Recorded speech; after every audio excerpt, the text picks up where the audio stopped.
I think it's very important to time block your calendar into activities that you want to do that are aligned with your values. And then you know what? It's also okay to say no. It's also Good. okay, even to your family, obviously, unless it's an emergency, but like if your kids want you to do something that you don't want to do, tell them no. Set your boundaries is my point. Like, Welcome to Upticks with Jake Falcon, founder and CEO of Falcon Wealth Advisors. In this podcast, we help high net worth individuals overcome financial complexities. We do this by enhancing financial literacy and discussing topics in a language free from industry jargon. Now, on to the show. welcome back to Upticks with Jake and Cory. Cory, welcome back to the show. Jake, thank you for having me. Cory, we're using a new recording software today, so hopefully, again, we are pros. We're trying to up our game and make Upticks that much better for our audience. So for our audience that watches Upticks, hopefully this is the best version that you ever have seen. How about that, Cory? I think this is the one. You're going to want to pay attention. All right, so here we go. Today's topic, Cory, to get rolling into it. So a quick, housekeeping. We are going to go over some personal stuff during the show. There'll be a commercial or two. But the reason you clicked on this link is because you want us to talk about 6 retirement surprises after 6 months. So, Cory, as my permanent guest, let's hear number 1 here. So these are surprises that you get either during that 6 months or right after 6 months of being retired. You and I have met with hundreds of people. We've had thousands of conversations about this. What do you think's out there that our audience needs to know about? First one, Jake, is that more time does not equal more peace. And what I mean when I say that is that I believe that people think they're really going to finally be able to relax when they get to retirement. But the freedom that comes with having that much time can actually create emotional chaos without structure or purpose. Yeah, I like that. More time does not equal more peace. So you just have to realize as you transition into retirement, you're just trading things. It's not like this revelation. It's like, no, you're trading instead of going to work or logging into work or whatever you used to do. Now that time is being filled with something else. But that doesn't necessarily, like, to have peace, you need to create peace. And I would argue you can create peace while you're working. You don't need retirement necessarily to create peace. That's true. But I do think that's a surprise, though. And I think that structure Yes. and purpose that we talk about a lot, Jake, is really important because I have personally experienced this with people. I've even experienced this, Jake, to some extent in my own life. Like if I've got a little bit more free time available to me, that's like, oftentimes I yearn for more free time. I'll just, full transparency. That's something that I've got a lot of demands and they're all positive things, but there's a lot and I'll yearn for more free time. But then when I have it, it's like, now what? And I think that same thing extrapolated on a much larger level is what some people experience when they go into retirement. Yeah, actually that loss of routine, Cory, is unsettling for a lot of people because they don't, they wake up on a Tuesday at 10 o'clock, like I talk about in my book, and they don't know what they're going to do. And it's like nerve wracking because their sense of purpose could be gone, which is a real thing and scary. And so, yeah, what are some tips then? Like when you talked about a surprise, but how do you help coach your clients through this unsettling feeling that they, have this lack of peace? They thought that they were just going to be peaceful and sit on their porch and listen to the birds, and that's not really what they're doing. So how do you coach clients through that? Yeah, to figure out what the purpose is, what your purpose is when it's not trading your time for work anymore. Not that inherently, Jake, is somebody's purpose, but I think that it's easy for people to wrap ourselves up in careers and family and everything else, but kids get older, careers wind down, we transition into that next phase. And I think that where you can apply your time and talent, what you care about, what you really give meaning to is crucial. And I think some structure. So some of the things that we've talked about, Jake, like putting things on the calendar, being the person that's social, that reaches out to others and builds a social circle. Those are the types of structure that can give people purpose when it's not just applying themselves to their career anymore. Yeah, that's good, Cory. And I'll talk about it because I've actually had a lot of coaching on how to find purpose. And I want to share a little tip with our audience and how I've done it for myself. The first thing I did is I got coached on this. I didn't come up with this. So I wrote down a list of all of the words that aligned with my personal values. And maybe there was 10 or 15 of them, right? So whatever it is for you, faith, family, hard work, just whatever you value, right? Just these words is all it is. Just start with words. And you could probably Google value words or something to get a long list. and then just circle or write down what you value out of that list. Then what I did, I wrote down, I don't know, about 5 sentences or paragraphs that pertained to those values. So a little bit longer version of it, but I talked about why those certain things were important to me. And then I drill it down one more time, and I try to get all of that into one little phrase. And the cool thing about a purpose is that it can change. So I don't want people to feel pressured by this. Yeah. Because like we're just talking about it probably is going to change as you enter into retirement. And then I boiled it down to a phrase that's just something easy for me to remember and to wake up and to reflect on every single day. And I'll share my purpose. I was saying, you got to give it to us now, Jake. You just teased that so well. Let's hear it. So my purpose is to inspire others to live a happy and healthy life, right? So that's my purpose. That's what I want to do. Is that, I've told people this before, that I wake up every day and it feels like Christmas, and I want people to have that same feeling. So I want to serve as an inspiration for that for other people. So, all right, Jake, it's your job to make me happy. Well, I want to inspire you, not my job. I want to inspire you. And at Falcon Wealth Advisors, you and I have done something very similar. And our deal is to help enhance our clients' lives, right? And that's their financial lives, of course, but that's what we really want to do for our clients. So that's good. All right, so that's number 1. Number 2 is that in that first 6-month honeymoon, people actually find, Cory, that they spend more than they had budgeted or more than they thought. And so when I am building, one of my favorite meetings is establishing the foundation of a financial plan for a new client. But when I'm coaching new clients during this meeting, I almost always round up. So if they tell me they need 10,000 a month, I tell them, let's do 12. Or if they say they need 6, I say, let's do 8, right? So it's not 2,000 every time, but I always round up, because I don't want somebody to feel in retirement that they're on a fixed income, because that's a horrible feeling.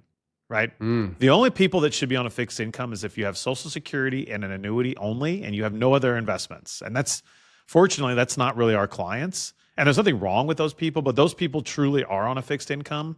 If you've got a sizable nest egg, $1, $2, $3, $10 million, you shouldn't feel like you need to be on a fixed income, but you need to check in with how much you're spending. And you need to realize that it's probably actually going to be more than you think. Because think about it, Cory, even you and I, if we weren't working, we work 40 to 60 hours a week. If we weren't doing that, I'd be spending money probably. You know what I mean? I'd be playing more golf, or I'd be buying toys, or I don't know what I'd be doing. Spending on Einstein. I don't know what I'd be doing. Would I be spending money? You would be. You're right. So I don't know. You have any thoughts on this one? I do. I agree completely. I think that it is, I can actually track, Jake, like pattern recognition, right? Like I can look at my monthly credit card statement, and I can see it's like literally on the weekends I'm spending more money because I'm not here talking with you and talking with clients and doing what we do, have that freedom of time. So I think this is very real, because I think there's a lot of people that do believe that they really will spend less money when they're not working anymore. But people regularly, I've seen it for 15 years, they find out that's not always the way it plays out, because now they actually have the time to travel, to remodel or do the work around the house they want to do, to help family out, or ultimately, I think what we just talked about, not having, more time doesn't equal more peace. I think that some people spend money to try to fill the void. They think this is what I'm supposed to do at this point in life, and this is what I worked for. But again, if it's not aligned with something more meaningful, it can get out of control. Right. So I've got another tip on this, because again, the whole point of this show is to enhance financial literacy. So I know we want to talk about the surprises today, Cory, but I want to talk about some actually real actions people can take to help with some of this stuff. So I don't want to encourage our audience to just all of a sudden turn thrifty and try to see as tight as you can be. But I do have a tip, is that you should align your spending with your values. So we talked about purpose. So again, make sure that you understand what you value and go ahead and spend money on that as long as it falls in your financial plan. But if you don't, like for example, if you value your health and you want to be serious about it, then why are you buying jelly beans? Why? Yeah. Right? Why would you do that? They're healthy jelly beans, but no, I know what you mean. So that's just a small example so make sure you're spending where you value. And then what could be cool, because, if you're like, I don't know, a lot of people have a lot of junk laying around their house, right? Just we accumulate stuff as being homeowners. Yes. We accumulate stuff in our homes. Why don't you pick up a new hobby in retirement and start selling some of that stuff, right? Declutter your life, downsize. I don't care if you use a marketplace or, what. I don't want to endorse anywhere because I don't know how that works. Heck, I don't know if you have an old-fashioned garage sale, whatever. Start decluttering it. Why don't you make some money? Make some money on some of your stuff. Get rid of it. So those are my two tips. Make sure your spending is aligned with your values, and then take this as an opportunity that if you've got stuff in your attic or your basement that you don't need, and your kids don't care about, sell it. And let's get some money out of that. Really good, Jake. Let's just real quick, let's kind of stay right here in this space because I think we're in a good spot. And I kind of feel like I'm just holding up a mirror to you because of what we're talking about. But how do you do this? You've talked about how you've mapped out your, obviously why money's important to you, your values, your purpose, but you talk about aligning your money with your values. Can you give an example of how you've done that personally? Like the jelly bean health thing is a, we say that tongue in cheek, but how have you done this? Right. So I'm a big believer. Thank you, Cory, for asking. So I'm a big believer in something called guilt-free spending. So what I do is I make sure everything's hatched down so that me and Rachel's retirement savings is what it needs to be, that our personal savings is what it needs to be, that our emergency savings is where it needs to be. And then, Cory, whatever is left over, Rachel and I actually have a conversation about big ticket items. So bought another car. You know what? I had the money. All of my financial plan and my emergency fund was taken care of. Boom, we bought the car. We're redoing our back patio. That was in the plan. That was in the budget. So boom, we do those things. So that's how I do it. The little stuff we don't really worry about. I mean, we talk about it. I think we usually talk about if we're going to spend over like $1,000 or $2,000. We usually talk about it with each other just so we're on the same page.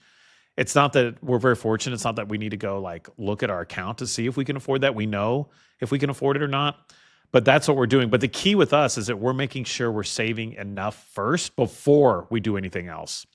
Now, for a retiree, though, Cory, it's a little bit different. So the key is you just have to, that's why we run these plans with cushion.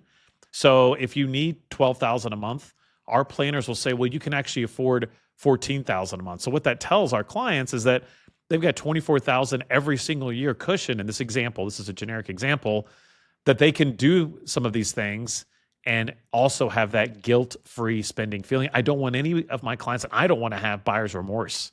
And so that's how I mitigate buyer's remorse, when I know that I've got all of my checklists taken care of first, and then whatever's left over, that's what I use for my guilt-free spending. That's how I do it. I think that's really good. And I think that is helpful for people to hear, whether somebody's working or retired, that is one way you can actually do this. We talk about pay yourself first, right? And people understand that, I think conceptually, but what you're describing is exactly how you do that. Like you're making sure the savings is going into your savings account, or the retirement savings for you and your wife is happening before you're spending any money.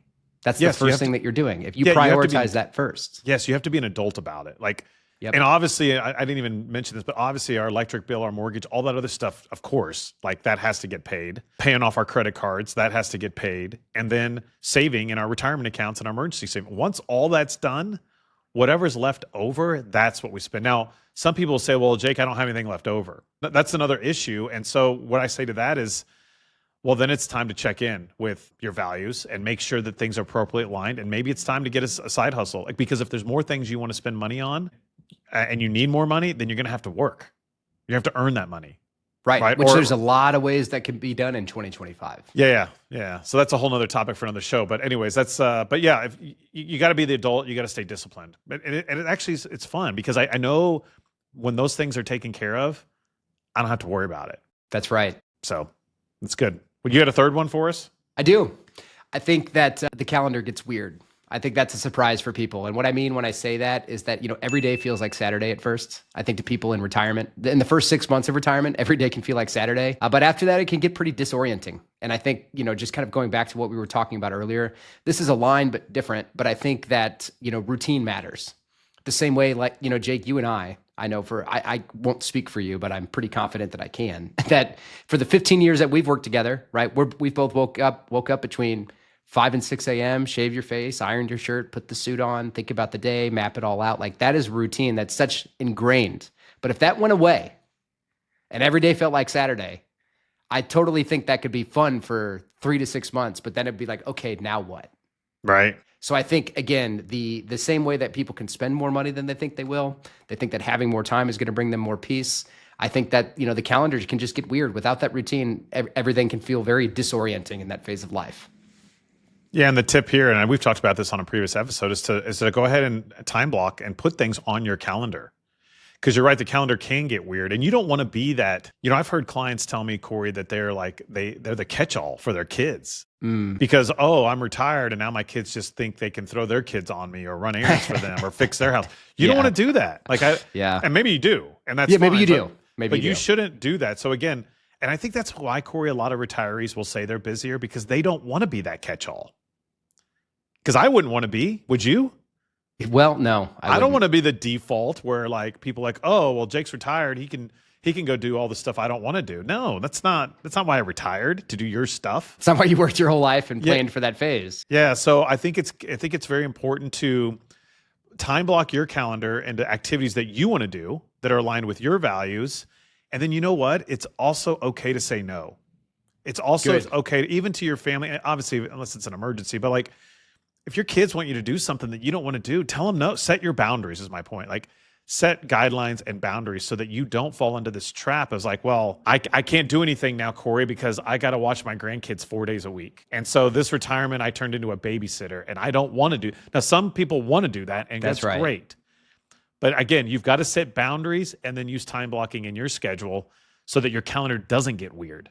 That's a good one, Cory. Good. The same way it can be while you're working, right? It's like if you don't fill up your calendar, someone else is going to fill it up That's for right. you. Same thing's going to happen in retirement. Yes, that's good. That's good. All right, time for a quick commercial, Cory. Let's quick commercial to all of our audience. Thank you so much for tuning in on your favorite podcast platform. If you're listening to this or if you're watching this on YouTube, we really appreciate the support, and our subscriber count continues to grow. If you like our content, please give us a thumbs up, a 5-star rating. I think that helps more listeners see our content. And if you want more content out of me and Cory, please go follow along on Instagram. That's where both of us are most active. My username is simply Jake_Falcon_CRPC, and Cory's is Cory Bittner KC. So again, please follow along. I also have a book out there called Retiring Right. You can find it out there wherever great books are sold. And I've got an audio version. So if you're listening to this and you want more retirement conversation, I did go out to New York and I recorded an audio version of my book. I think that's out there on a ton of platforms. So whatever your favorite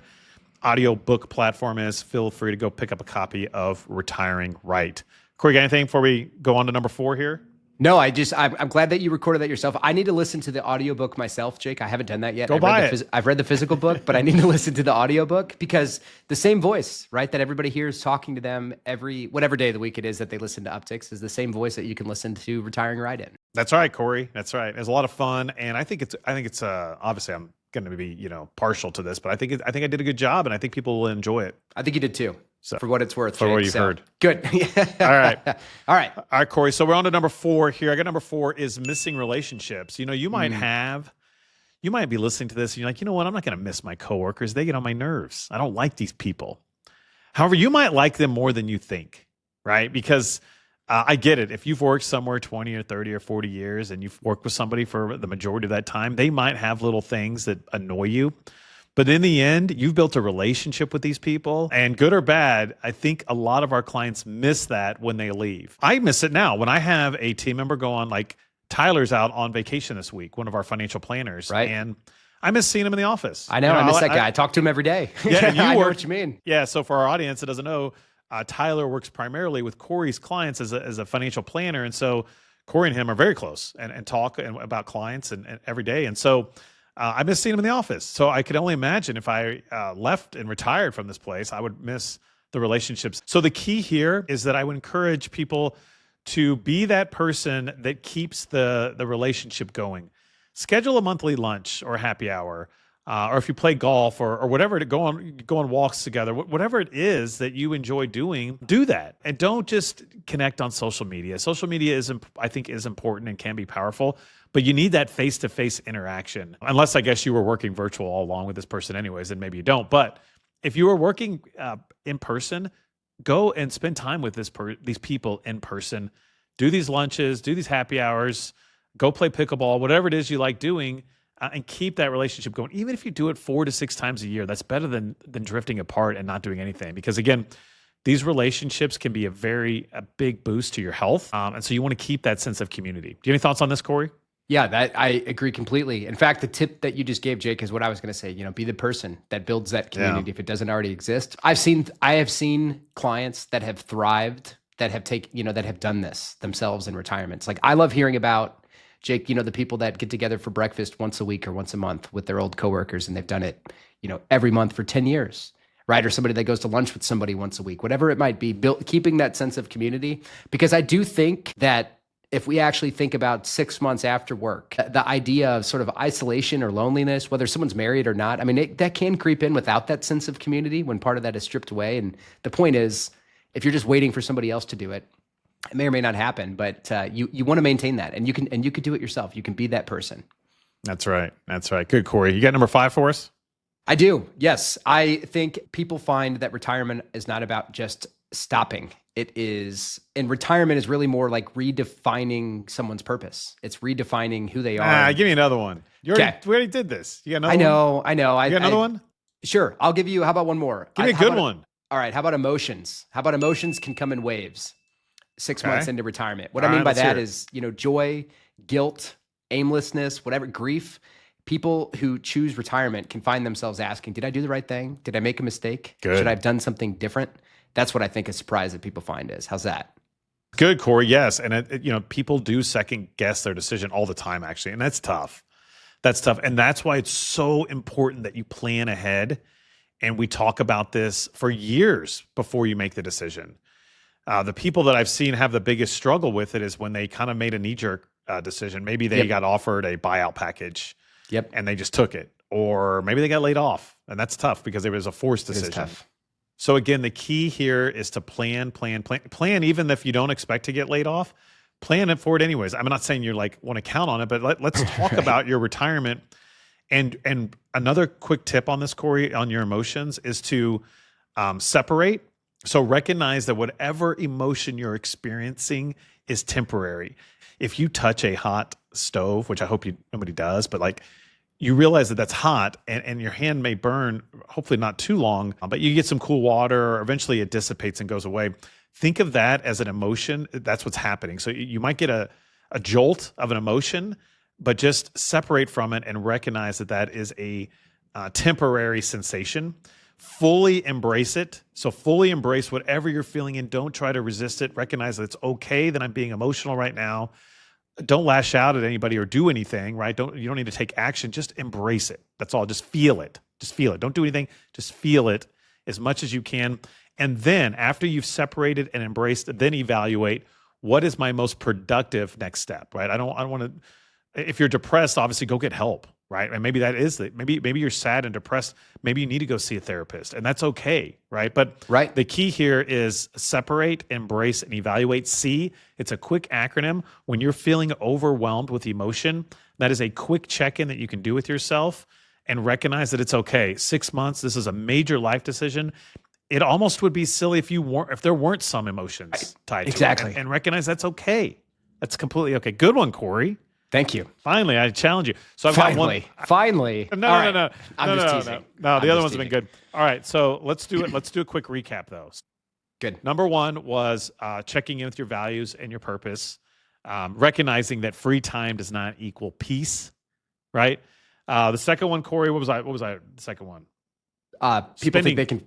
Go ahead. Spending more than what you budgeted for. So again, make sure that financial plan has some cushion. What was number 3? The calendar gets weird. Calendar gets weird. So time block. It's okay to tell your kids no. Tell them no. Right. Number 4 was missing relationships, right? Yeah, the need for connection. Yeah. So even if, all right, let's say you hate your coworkers, go find another group that you do. Maybe it's your old high school friends, or maybe it's family, or maybe it's you're a golfer and you've got a group of golfers that you play with that you never worked with. My key here is to keep some sort of sense of community, especially, Cory, in those first 6 months, because it can be very isolating, especially if you retire and all of your other friends are still working. Make sure you've got community. And then this last one, or not last one, this 5th one was, what was it, Cory? The emotions come in waves. Yeah, embrace your emotions. Recognize this as an emotional decision. And then my 6th one for you today, Cory, is that the spouse dynamic shifts. Right? I hear this one a lot. So if your spouse was stay at home, or maybe your spouse retired before you, and now you're home, be ready, buckle up, because you are not only impacting yourself by retiring, you are now impacting arguably the person you love most on this planet. And so you've got to understand that you have to get real with your spouse and make sure you guys have an understanding and that you don't mess up their rhythm. Especially if they were already retired, or maybe they worked from home or raised the kids. Like, don't go start messing up their world now that you're retired. It's a very real problem, and something that we're happy to help coach clients on is like, look, you've got to be transparent with each other. You've got to check in. You've got to recognize. You got to ask, okay, what do you normally do Tuesdays? Tell me what you normally do. And you know what? Maybe they watch TV for 2 hours, and you can't judge them, because if they've already found their rhythm and their groove, this is not time to disrupt that unless they want it disrupted. So again, open, honest, transparent communication with your spouse. But I'm telling you, I've seen it time and time again. That dynamic changes, and be ready for it. You got any thoughts on this? Does. It does. Yeah, I'll just share a quick example. I have clients, husband and wife that I work with, who I love dearly, great people. I've actually had the chance to spend time with them socially a bit this year. My wife and I both have. And he retired at a young age, early 50s. His wife is 7 or 8 years younger. She is still working. Okay. But she works 100% from home. And he did too. So it went from both of them working full-time at home to one of them working full-time at home. And the other one is just playing golf every day, watching TV, doing what he wants to do. And it's good that they're having open dialogue about this. Like, we were talking about this conversation, but it's been interesting to watch, because he retired at the beginning of this year, that like these first 6 months that we're talking about, I feel like I've been able to tap in and connect with them and talk about this, like, as they're living through it, the first 6 months of retirement. It's clearly an adjustment, but it really comes down to the ability for both of them to be open and honest with each other about how they feel and what they think. That's the key, because you don't have to have all the answers. You just have to be able to talk about it, and you have to be able to do that from a productive place. Yeah, and worst case, you've grown apart from your spouse, which happens. Yeah, and I'm not saying that like to scare people, but it's okay if you need to go to a marriage counselor, because that's good. This is a major life event, right? It is. Just like you may need to go to a therapist because you're depressed about retirement. If you and your loved one are like quarreling with each other, and you're like, "What the heck?" It's okay. Go seek. And we don't do that, so I'm not qualified to be a marriage counselor, so I don't want to do it. However, go seek help. It's okay. That's right. You probably still do love your spouse, but you've grown apart because you've been doing your own thing for 30 years, right? Yeah, so there's no shame in that. There's no shame in that. So go seek help, and don't be ashamed of that, and get on the same page and get in line, because now, I argue, can be such a beautiful time in your life, and you don't want to be arguing with somebody during that time. You don't want to be not on the same page. Like, you want to be congruent and aligned and having fun. And that's why it's very important to get aligned with your spouse, because just know that dynamic, buckle up, it is going to change, and it's okay. It's okay. That's right. You got to know that really going good. into it. That is good, Cory. Because I said it. That's right. It is if people are watching this, they're thinking about this, about retirement, that dynamic with the spouse. Obviously, it's different from person to person, but if somebody has children, I can only speak about this, Jake, coming from a place of having a daughter who's almost 1 now. That is a life and marriage and relationship changer. It's a huge life event. And you may have some sort of a actualized or idealized version of what that's supposed to look like once you get there, but then you actually live through it, right? And there's challenges and there's struggles. And I think, to your point about marriage counseling, if that's necessary, whatever it might be, there's no shame in that, because we're talking about a major life event, but it's also a life event that you can sort of plan for and think about ahead of time. And I think some people struggle with, like, this is the way that I thought life was going to be, but this is the way that life is. And like the gap between those two. And I think retirement is something that's easy to sort of idealize for people. But when they actually get there, then recognize it could be decades of their life. Like, it's not just that rainbows and sunshine. So things like the relationship with your spouse can change. And it's good to get that out in the open and have a conversation about it. Yeah, it's good. Good place to wrap up, Cory. As we kind of wind down today's episode, do you have any personal things you want to share with our audience? What's going on with you in your life? Yes, I almost have a kitchen again, Jake. I just had that. I just got feedback from a client. It's like, how's that kitchen going? I love hearing about that on Upticks. We are in week number 8. We've got cabinets. 8 weeks? 8 weeks. Man. We've got cabinets. We've got countertops. Are you living in the house, or are you still living with your in-laws? This week we are living in the house. All right, nice. This week, and the kitchen's almost going to be functional. So it has been an interesting experience to live through. post some pics, Cory. I want With to the see baby. some of that on Instagram. I will. Go to And your we're taking Instagram. our daughter on her first flight this weekend. We're headed to That's Chicago. right. Have a safe trip. You're going to Thank you. Chicago by the time. What's up with you? Out there. Our patio's moving along. It's taken the city forever to approve it. So my builder's a little, he deals with it all the time. So, but it is moving along. We got our pergola in. It's not installed, but it's in our backyard on the ground. Einstein turns 6 tomorrow. So I'm excited about that. We're going to have a little party for him. And golf game is improving. The score hasn't dropped, but I'm hitting the ball a lot better. So I think I just got out to a slow start this year, but I think it's coming around, and I'm just going to keep working on it, doubling down on it a little bit. So I'm actually having fun. You would think I'd be frustrated because I've been playing so badly, but actually it's energized me to actually practice more, which is cool. I like that. That's good. So, That's good. That is a positive trait that you have, Jake. You want to get better at it instead of being bummed out by the fact that you're not where you want to be. That's I ain't good. bummed out about it at all. So, well, thank you as always, Cory, for joining me, and thank you all for tuning in. We hope you have a great week. Thank you for listening to Upticks. Click the subscribe button to be notified when new episodes become available. Also, be sure to visit our website, falconwealthadvisors.com, and click the Contact Us button if you'd like to meet with Jake and his team.